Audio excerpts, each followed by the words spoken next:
Voici un exercice où on vous demande quelle est la masse de 3 × 10 puissance 21 atomes de fer. On a donc le nombre d'entités, 3 × 10 puissance 21, on cherche la masse et on connaît la nature de la substance qui est du fer. Nous ne connaissons pas une formule qui permette de passer directement de la masse au nombre d'entités. Par contre, nous connaissons deux formules, celle de la masse atomique qui relie masse et nombre de moles, celle du nombre d'Avogadro qui relie donc nombre d'entités au nombre de moles. Et nous voyons que nous avons ici un point commun, le nombre de moles.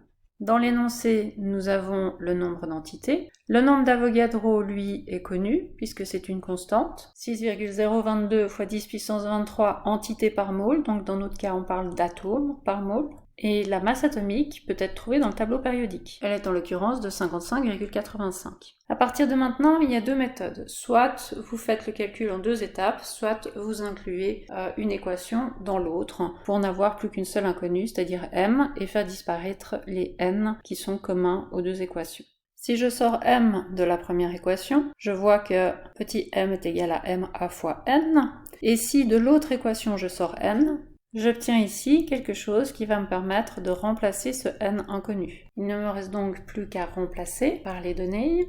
Au niveau des unités, je vois que les atomes vont s'éliminer, les moles également, il ne va me rester plus que des grammes, et c'est bien ce que je cherche. Ici, on peut considérer que ce 3 × 10 puissance 21 atomes est en fait extrêmement précis et qu'on n'a pas voulu écrire 3,00000. Donc dans ce cas-là, si on regarde le nombre de chiffres significatifs, eh bien nous voyons que nous avons ici 4 chiffres significatifs et ici 4 également. Nous allons donc garder 4 chiffres significatifs ici. Ce qui nous fait 2,780 × 10 puissance -1 grammes, c'est-à-dire 278,0 mg.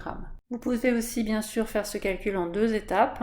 Vous rendre compte que dans l'équation MA est égal à M sur N, il vous manque M, ce que vous recherchez, mais il vous manque également N. Et donc il vous faut trouver un autre moyen de trouver ce N. Et ce qui fait le lien entre nombre de moles et nombre d'entités, c'est le nombre d'Avogadro. Or, on vous donne dans l'énoncé le nombre d'entités, et le nombre d'Avogadro étant une constante, vous le connaissez. Vous pouvez de ceci tirer N. Puis, ayant N, le remplacer dans l'équation précédente. Vous obtenez le même résultat. Une autre méthode est encore possible, celle de la règle de 3, qui nous dit qu'une mole d'atome de fer pèse toujours 55,85 grammes, mais l'on sait qu'une mole contient toujours 6,02 × 10 puissance 23 atomes. On peut donc déduire de ceci que 55,85 grammes, c'est la masse de 6,022 × 10 puissance 23 atomes, et l'on peut se demander pour 3 × 10 puissance 21 atomes, quelle masse respecte cette proportion.